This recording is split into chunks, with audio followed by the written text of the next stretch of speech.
What's up, guys? Welcome back to Newswave. So Nintendo has been fielding a bunch of questions from their investors. This was happening and being translated over the last 24 hours or so. And one of those questions had to do with Nintendo's development pipeline and even some unannounced games that are coming up here for 2026. And that caused a whole stir online, but we'll go over that here today. Also, we are going to be talking about Steam Machine as Valve is still preparing, it seems, to launch this thing here soon, with some more changes being found online.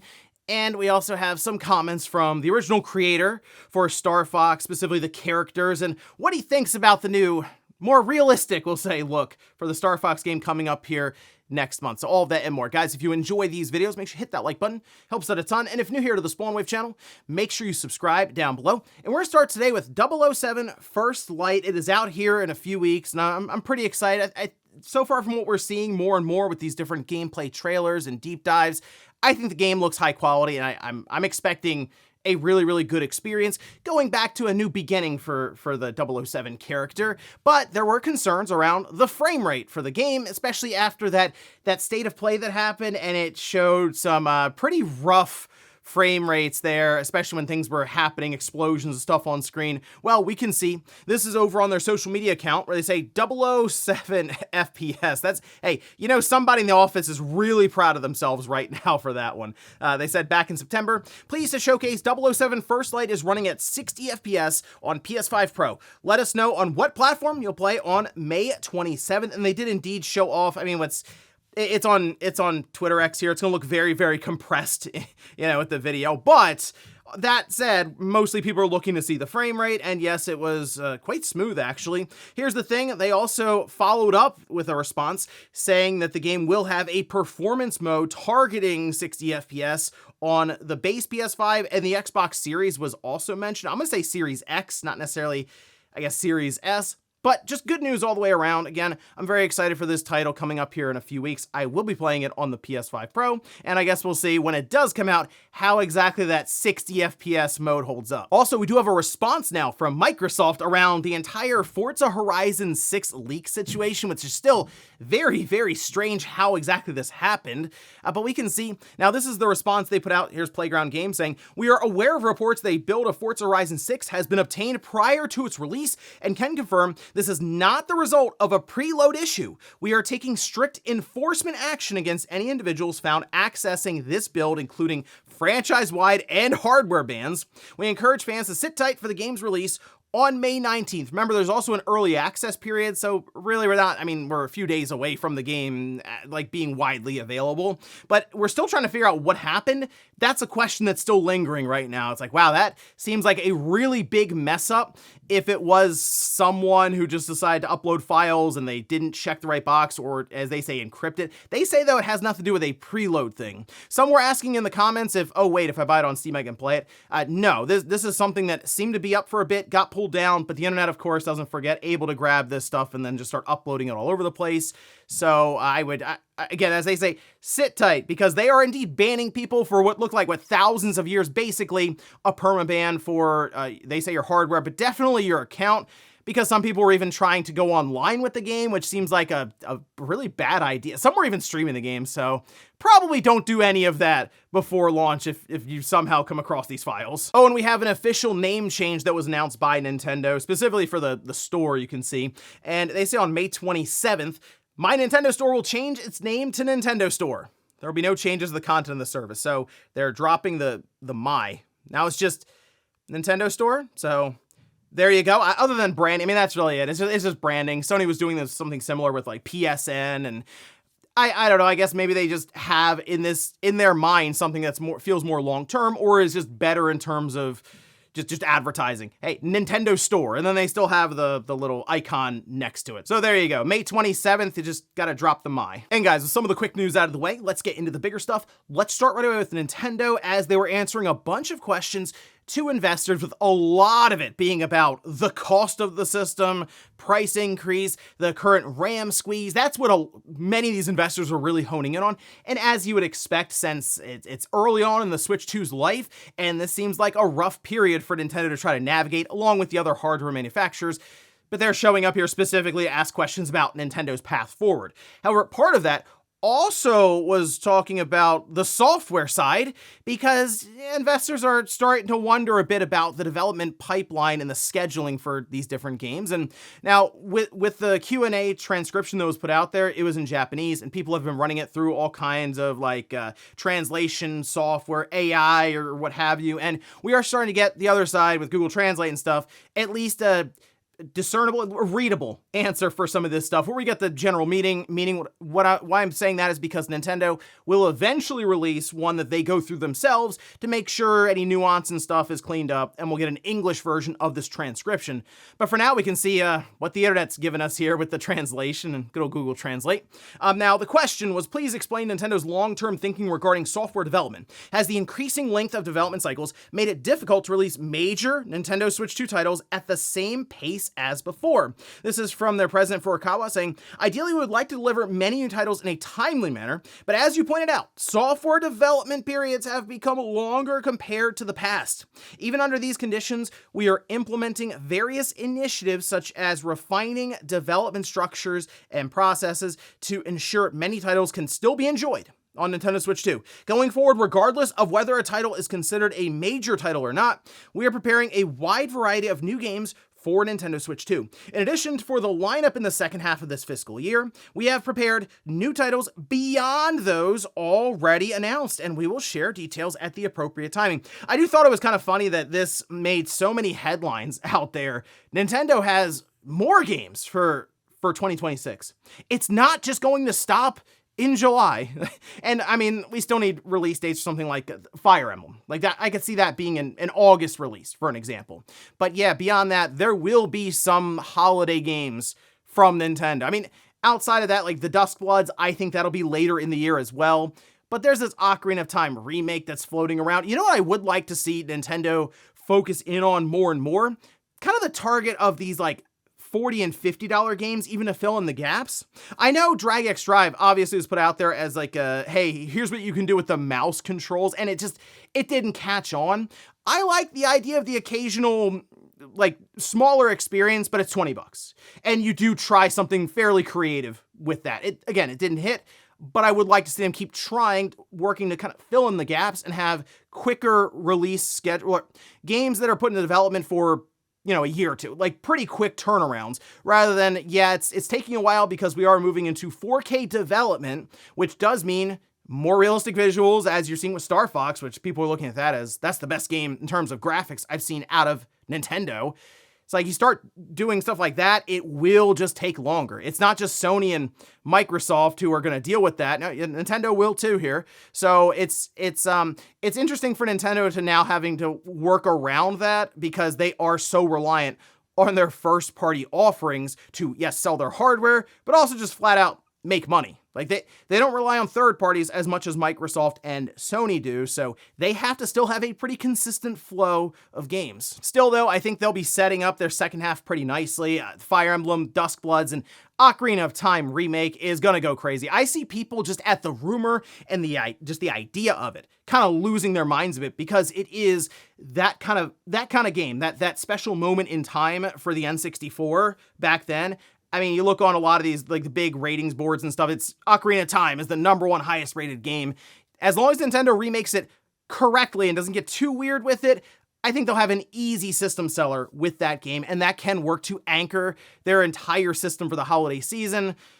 I mean, we'll see. I assume GTA 6 is not randomly going to pop up with the Switch 2 logo. Who knows? But I would figure that Ocarina of Time remake would be their big holiday game, and they'll roll into 2027 getting started with things like with Pokemon and maybe even a 3D Mario. So next month we're expecting a Direct, and we'll see if Nintendo does indeed work to start setting up not only the second half of 2026 but also start to roll into the first half of 2027. Next up, let's talk about Valve and the Steam Machine, as it does appear they're getting pretty close to finally making the announcement for the price and the release date, really the order date, when you can start putting in your orders for, I think one of 4 SKUs is what we're expecting now. And we saw what happened with the Steam controller. Wasn't the greatest experience. Scalpers came in, immediately were snapping up controllers and then going to eBay for 3 times the amount. Valve came back though after at least collecting some information on that initial run, and now they've put some roadblocks in place that I think work great for people who just actually want the controller, to play games with. Well, now with the Steam Machine, seems like they're going to be using that same strategy here for their system, and we can see this is over on Reddit. Now, this appeared in Thursday's Steam update, and they say you can see that on Steam tracking. There are 4 Steam Machine packages appearing in a section of code, and they point out specifically the line 18597. It's kind of like 18596 and 97. It's just one long run almost there, the 2 stacked on top of each other, you can see. And it appears there's 4 machine packages, 2 frame packages, and the rest are controllers and deck packages. But when we're thinking of 4 different SKUs, people were a little confused at first with that one. So with this, the Steam Machine, we're expecting a 512 gigabyte model for storage, a 2 terabyte model, and then those two SKUs, but with Steam controllers, all right? So the cheapest one, obviously, then will be the 512 gigabyte model without a controller, and that is gonna be the baseline price that everyone talks about whenever Valve finally makes that announcement. And I mean, the controller we know is $100. I don't know if there will be a discount to put it with the Steam Machine, as in it's instead of $600, it's $650 with the controller, or if it's really just it's $600 or it's $700. We'll throw the controller in the box. You're basically going to put them in a cart together, and you'll just get them at the same time. And if that's the case, it's gonna look really weird if that baseline model with no controller is $700, because then yes, you will have a 512 gigabyte Steam Machine with a controller at $800. And I do think there are many people out there who do look at this kind of as it's a console. I know it is as a PC as well, but clearly people are already going back and forth on it. So some view it as a console, which means they would want a controller with it. And yeah, you'd want the new Steam controller. So then it is an $800 system. The 2 terabyte model, everyone expects it to be expensive. Look up a 2 terabyte NVMe. It's ridiculous. So yeah, I think that's easily $1,000 or more there. It's just going to come down to this 512 gigabyte model. And I'm really hoping that they do indeed figure out how to get it at $600, no controller, $700 with the Steam controller.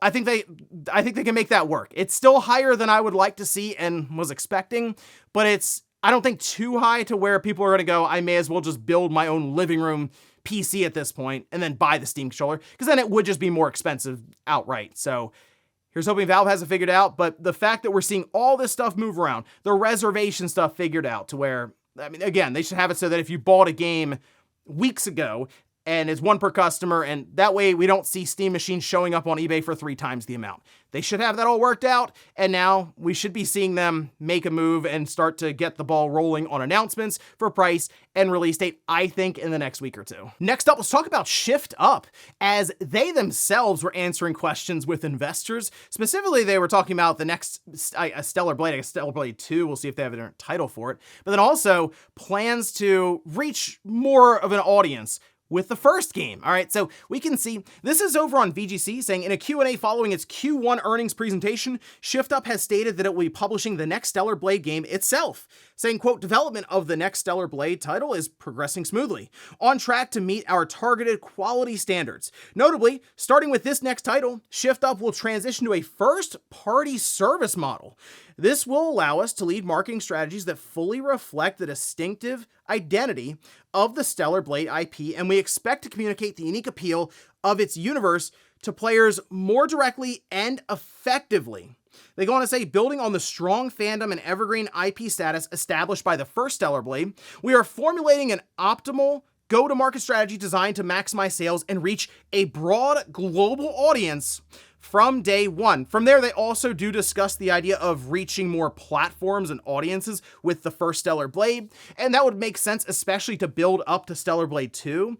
Really what this means is, yeah, they worked with Sony. Obviously, Sony worked to publish it with them when they're bringing Stellar Blade out, and that worked out well for them, clearly, because now they're moving not only into self-publishing, but they've been acquiring studios like Shinji Mikami's Unbound studio. Yeah, they acquired them. So they are growing, I mean, rapidly at this time. I mean, going public, having investors to answer to with questions like these. So with Stellar Blade 2, yeah, self-published means it won't just be on PlayStation 5 or PlayStation 6 if it ends up being around that time.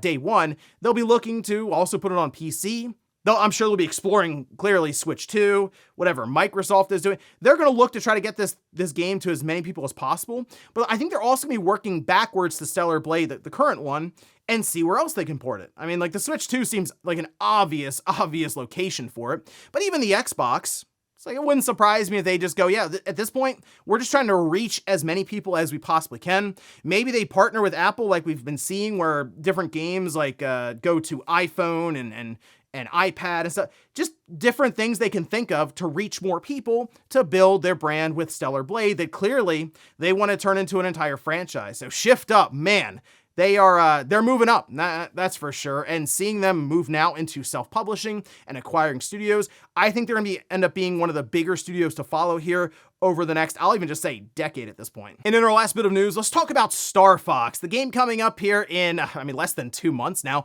And I think the game looks awesome. I think the characters themselves are interesting looking. It kind of depends on the way you look at them almost. I think in their little CRT, little LCD screen that pops up when they're talking to you during the game, they look fine. But when you see them fully and they have like the little legs going on, it looks a little strange. But we do have a comment here from the original creator, designer for these different Star Fox characters, and we can see on their social media account. Now, this is from Takia Imamura, says the new work is exactly the visuals I had in my head back when I was making Star Fox 64. I absolutely love the super realistic character expressions too. That said, the movie version of Fox is just too cute. So, obviously the Fox in the movie had to fit in with the aesthetics of the Mario movie, right? So now seeing a Star Fox 64 remake just being titled Star Fox and them aiming to go with a more realistic look, which I guess if you look back on, like with the Super Nintendo, and you look at the cover for it, yeah, they were like puppets. So here they decided, maybe we'll do that and take it to the next level and just go full on almost realistic animal designs kind of here. Even with the proportions, it throws me off when I see them, but when they're in their R-Wing, it's fine. And like 90% of the game is going to be from the perspective of the back, where you're looking at the back of the R-Wing, flying around. So I think with that, the game looks, again, I think it's probably the best looking game Nintendo's put out visually, like especially from a more realistic standpoint. So it's just interesting to see the original creator kind of go, yeah, there it is. That's what I wanted it to look like. Back on the old days of the Super Nintendo and the N64, just couldn't necessarily do it with N64 and 64-bit visuals. There was a lot of imagination at work back then when you saw the pixels on screen. So in this case, this, he says, is what he was picturing. So I'll take it from there. Then it's like, hey, the original creator, that's what they wanted Star Fox to look like. I guess that's what Star Fox looks like. And before we go to the comment of the day, we'll take a look at the poll that I posted up yesterday. We're asked, will Grand Theft Auto 6 get a new trailer before the end of this month? 73% say no. 27% say yes. There's a lot of, I guess you could say, hopium going around that this week something's going to happen with Grand Theft Auto 6. It does appear with what Take-Two has said, they're looking towards the summer to start marketing. So if you go by like the literal standard definition, I guess we'd be looking into June or even into July for when we could potentially see it start up with new trailers and pre-order pages. I think the thing, one, people definitely want to see what the game looks like in action, clearly, but two, people really want to see what this thing's going to cost, because there's so much guesswork of, are they going to test the upper limits? Are they going to take a shot at 80 or 90 or 100? Or are they going to make a bunch of publishers around them really, really annoyed with a $70 tag? Because this is, for what we're seeing, the most expensive game ever made, just based on some of the numbers that are being run on public filings and Reddit, of course, detective work. If that's the case and it's still 70, it's kind of hard for any of these other companies around them to justify an $80, $90, $100 price tag when their games would cost considerably less than GTA 6. It's not going to sell as much as GTA 6. We think it's going to do some massive numbers right away in the first 24 to 48 hours. But still, they were looking at 70. They could have gotten, think about that, just a raw number count, 20 million copies in the first 24 hours. This is something crazy, right? $10 more is $200 million across that, and they would leave that on the table for what? Probably to sell another 20 million copies easy in like the next, half a year even after that. The game's going to sell like crazy. We know that. And if it's $70, a lot of publishers around them going to be quite annoyed. And we'll finish up with the comment of the day, as you're seeing here. This is from Arslan, who says there talks about a 2D HD or HD 2D for 4 through 6. This would have been for Dragon Quest, right, where I was being discussed with that live stream, or even a remastered Dragon Quest 8. I would be all about a remastered or reimagined Dragon Quest 8. I think that'd be awesome. I think that game really needs it. Right now, you can play it on the 3DS. You go back and play it on the PS2 or emulate it, I guess, on the PS2. But a more official way, I guess, for most people to play it. Some are saying that the Android, they're using a cell phone version and they're extracting textures and I think we're due for a new version of Dragon Quest 8 that is just released across the board, like what we just saw with Dragon Quest 7. I think that'd be awesome. Dragon Quest 8, I know people have played it are like, no, that game's incredible. I think it's fairly underrated for a lot of people who are into turn-based RPGs, just because it was kind of a right place, right time thing, and it was later in the PS2's life, and you kind of had to be there for it, to kind of see what kind of impact it had. That was an awesome game. So yes, I would like to see it released all over the place and get the Dragon Quest 7 treatment here. And if that's what their big announcement is for the live stream, I would definitely call that a win. And ladies and gentlemen, that's going to do it here for Newswave. If you enjoyed this video, guys, hit that like button. If not, hit the dislike. Leave comments down below about everything we talked about here today. If you missed yesterday's Newswave, I'll leave it up here in a card, or maybe you want to check out how the PlayStation Vita is still getting games in 2026, of course, thanks to the community. I checked that out in a video as well, and I'll leave that right below. Thanks, guys, for watching, and I'll see you next time.